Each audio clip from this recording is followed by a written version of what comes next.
श्रीशैलवंशोद्भवसोमयाजिनारायणार्याप्तसमस्तबोधं तत्पौत्रमीडे वरदार्यसूनुं माढ्यं गुणैर्यज्ञवराहवर्यं श्रीमान् वेङ्कटनाथार्यः कवितार्किककेसरी वेदान्ताचार्यवर्यो मे सन्निधत्तां सदा हृदि।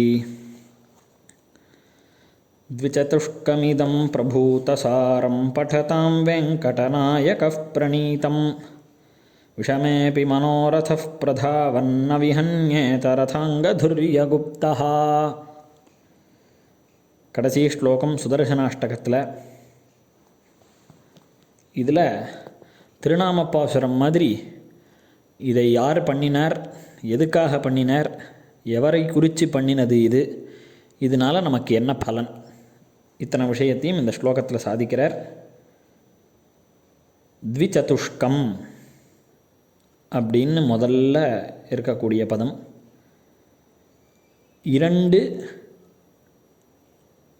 4 ஸ்லோகங்களை உடையது.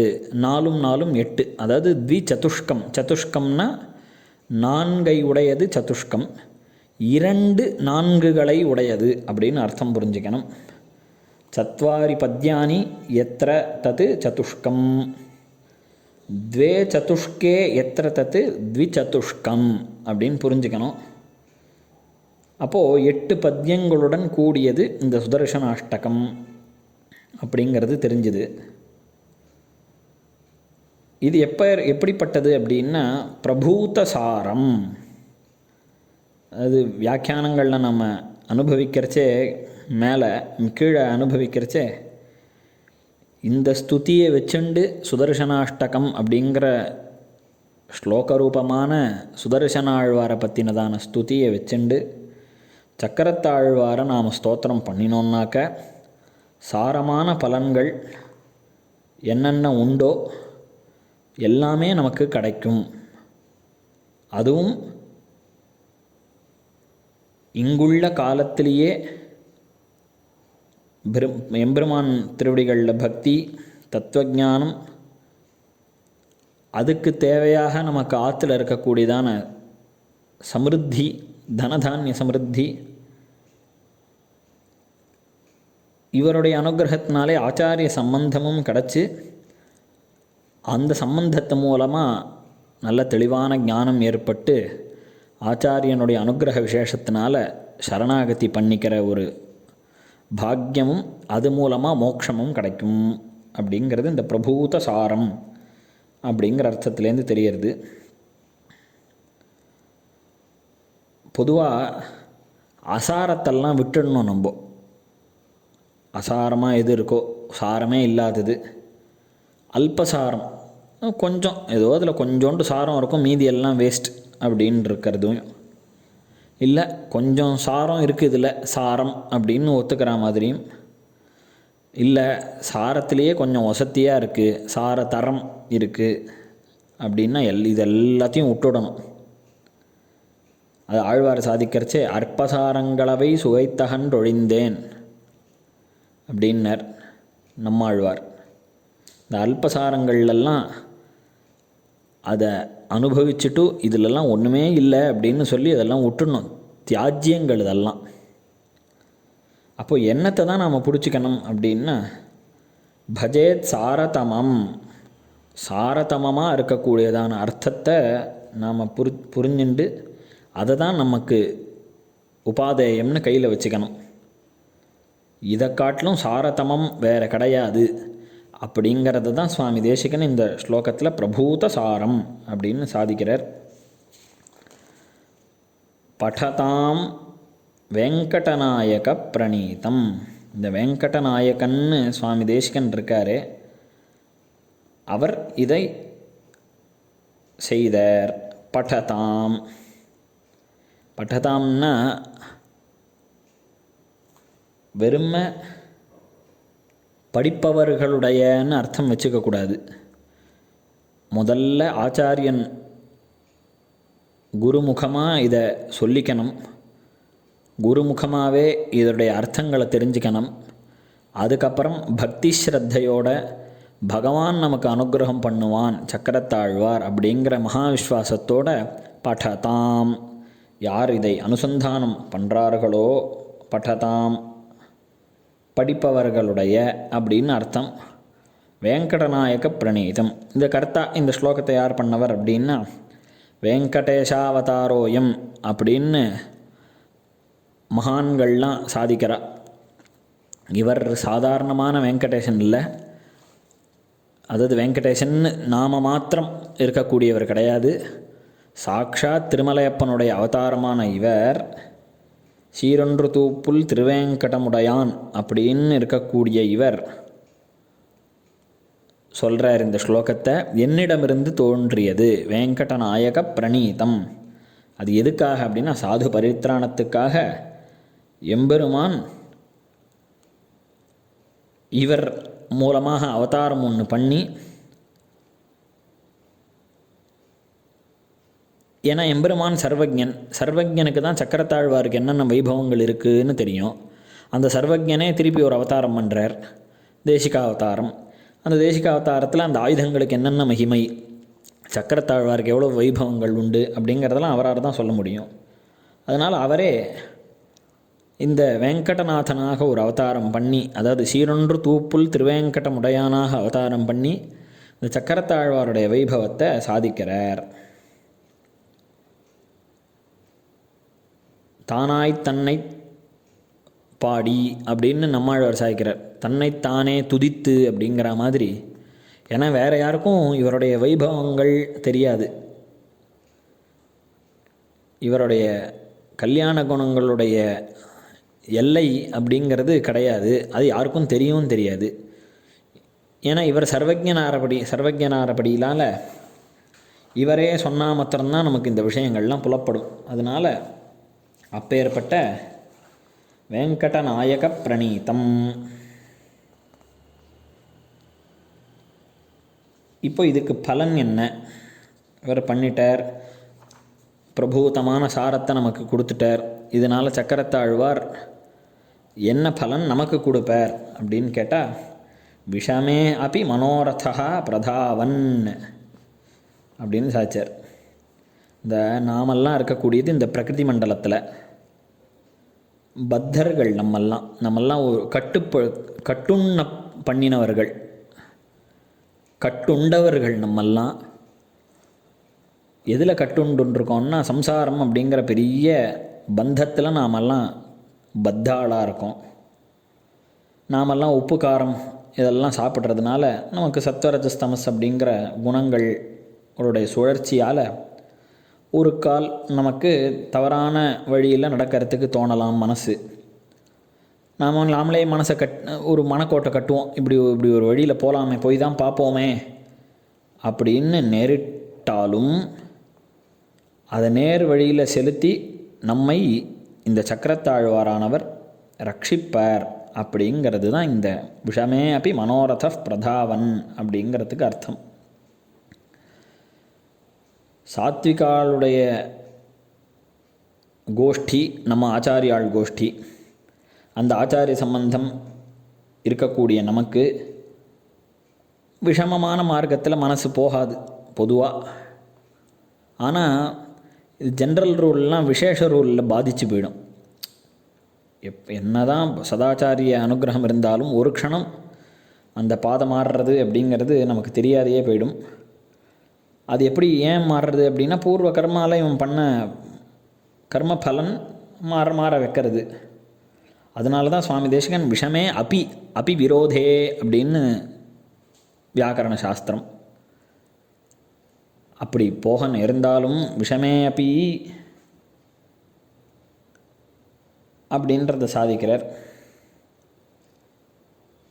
ஏதான ஒரு நேரத்தில் மனசு மாறுறதுக்கு வாய்ப்பு உண்டு. விஷமே அப்பி பிரதாவன் அப்படின்னு வர்த்தமான காலத்தில் சாதிச்சிருக்கார் இந்த பதத்தை. அந்த க்ஷணத்திலேயே நம்ம மனசை ஒரு நேரான வழியில் கொண்டு போகக்கூடியவர் இந்த சக்கரத்தாழ்வார். ஏன்னா மனசானது வாயுவேகோ மனோவேகா அப்படின்னு வாயுவை காட்டிலும் வாயு வேகத்தை உடையது இந்த மனசானது. எப்படி வாயு வேகம் மனோவேகம்னு சொல்லலாம்னா, இப்போ அமெரிக்கா போகணுன்னு நினச்சா உடனே மனசு அங்கே போய் நிற்கிறது. அங்கே ஏதோ இவாள்லாம் கண்டதை சாப்பிட்றாளே நாமளும் அதை ஒரு வாட்டி சாப்பிட்டாதான் என்னன்னு மனசு தோன்றுறது. இந்த மாதிரி எங்கெங்கேயோ மனசு போகிறது. அப்போது இந்த மனசானது என்னென்னத்தையும் நினைக்கிறதுங்கிறது நமக்கே அனுபவம் பிரத்யக்ஷ சித்தமாக இருக்குது. நம்மளுடைய அனுபவம்லேயே நம்மளுக்கு தெரியறது நம்ம மனசு என்னென்னவோ நினைக்கிறது. நாம் இதை வாங்கினா சௌக்கியமாக இருக்கலாமே, இதை பண்ணினா இன்னும் சௌக்கியமாக இருக்கலாமேன்னு மனசு ஒரு கோட்டையை கட்டுறது. அதை கீதாச்சாரியனும் 16வது அத்தியாயத்தில் ஆசுரப்பிறவிகள்லாம் எப்படி இருப்பா அப்படிங்கிறச்சே ஆஷாபாஷ சதைர் பத்தாகா அப்படின்னு ஆசை பாசம் ஆசைன்னா அந்த ஆசைகளாகிய பாசம் கயிற்றுனாலே, அதுவும் ஒரு கயிறு இல்லை, சதைஹி 100 கயிற்றுனால பத்தாகா கட்டப்பட்டவர்கள் அப்படின்னு சாய்க்கிறார் கீதாச்சாரியன். அந்த மாதிரி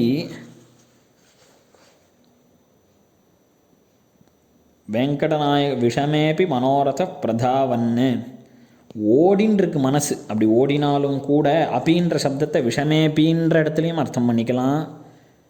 பிரதாவன்னபி ஓடிக்கொண்டிருந்த போதிலும் ந விஹன்யேத ரதாங்க துரிய குப்தா,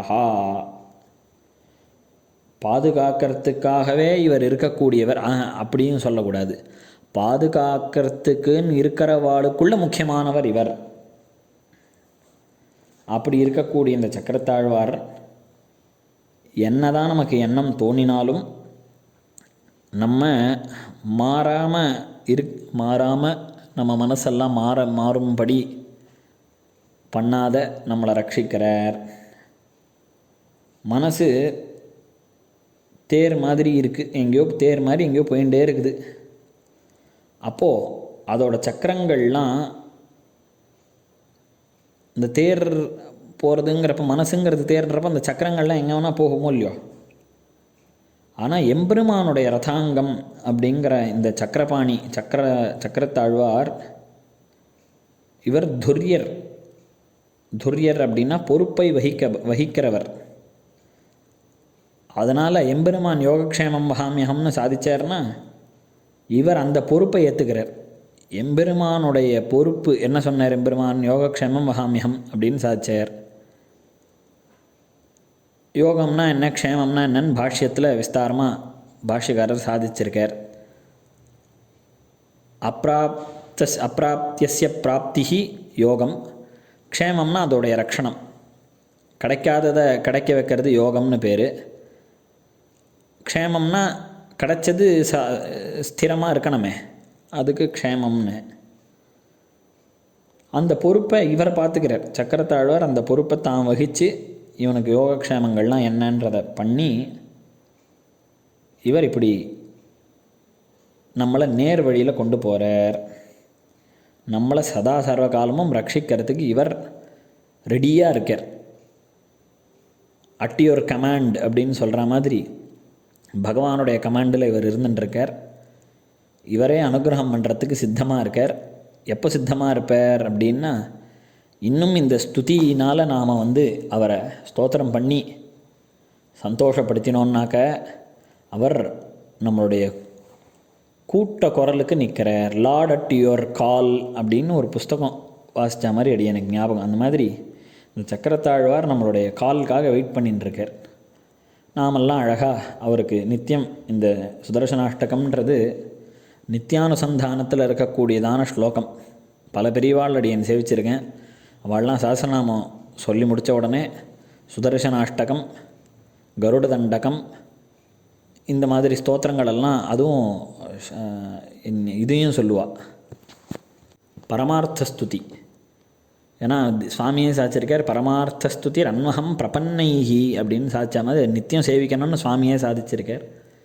அதில் ஸ்ரீவத்சாங்காச்சார் சுவாமி சாதிக்கிறச்சே 3 ஸ்லோகம் அவசியமாக நித்தியம் வாசிக்கணும்னு சுவாமியே சாதிச்சிருக்கார். ஒன்று படத அப்படின்னா படிக்க வேண்டும் அப்படின்னு 3 ஸ்லோகத்தில் அது வருது. ஹயக்ரீவ ஸ்தோத்திரத்துக்கு கடைசியில் கவிதார்க்கிக கேசரினா வாகர்த்த சித்திஹேதோஹோ படத ஹயக்ரீவ சம்ஸ்துதிம் பக்தியா அப்படின்னு ஹயக்ரீவ ஸ்தோத்திரம் நித்தியானுசந்தானம் பண்ணணும். அதே மாதிரி ரகுவீர கத்தியம் கவி கதக சிம்ஹ கதிதம் கடோர சுகுமார கும்பகம்பீரம் பவபய பேஷஜ மேதத் படத அப்படின்னு படிக்க வேண்டும் அப்படின்னு அங்கே சாதிச்சிருக்கார். 3வது இடம் அபீதிஸ்தவம். அபீதிஸ்தவத்தில் சாதிக்கிறச்ச பிரபுத்த குருவீக்ஷண பிரதித வெங்கடேஷோத்பவாம் இமாம் அபய சித்தையே படத ரங்கபர்த்து ஸ்துதிம் அப்படின்னு படத்தன்னு அங்கேயும் சாதிச்சிருக்கார். இந்த 3 ஸ்லோகங்கள் நித்தியமாக அனுசந்தானம் பண்ணணும். அது தவிர சுதர்சனாஷ்டகம், கருடதண்டகம், பரமார்த்தஸ்துதி இதெல்லாம் நித்தியானுசந்தானத்தில் வச்சுருக்கிற பெரியவாள் அடி நிறைய சேவிச்சிருக்கேன். ஆனால் நாமெல்லாமும் சுதர்சனாஷ்டகத்தை நித்தியம் அனுசந்தானம் பண்ணி நிறைய ஸ்தாபனங்கள்லாம் ஷோடசாயுத ஸ்தோத்திரம் சுதர்சனாஷ்டகம் 2மே நித்தியானுசந்தானத்தில் வச்சுருக்கா. ஏன்னா அது ரக்ஷ நமக்கு சக்கரத்தாழ்வார் ரதாங்க பாணியாக இருக்கக்கூடிய இந்த சுதர்சனாழ்வார் நமக்கு ரக்ஷை.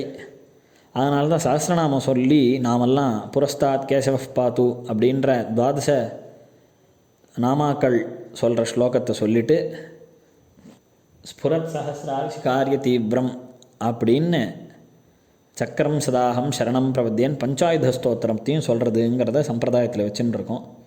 அதனால் சுதர்சனர் நம்ம எல்லாரையும் அனுகிரகம் பண்ணுறதுக்காக காத்துன்ருக்கார். நாம் அந்த அனுகிரகத்தை அவர் ஸ்தோத்திரம் பண்ணி பெற்றுக்கொள்ளணும் அப்படின்னு பிரார்த்திச்சுக்கிறேன்.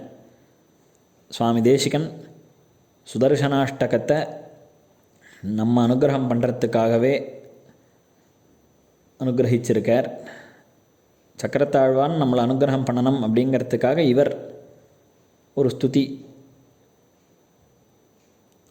நமக்கு அனுகிரகித்து அந்த அனுகிரகத்தை அவர்கிட்டேருந்து வாங்கி கொடுக்கறதுக்கு பண்ணியிருக்கார். நாம் அந்த தேசிக ஸ்ரீசூக்தி ஆகிய ரத்னத்தை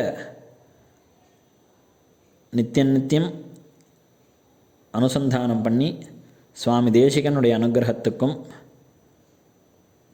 சக்கராயுதனான சுதர்சனாழ்வாருடைய அனுகிரகத்துக்கும் பாத்திரமாகணும்னு கேட்டுக்கிறேன். கவிதார்க்கிக சிம்ஹாய கல்யாண குணசாலினே ஸ்ரீமதே வெங்கடேஷாய வேதாந்த குரவே நமः.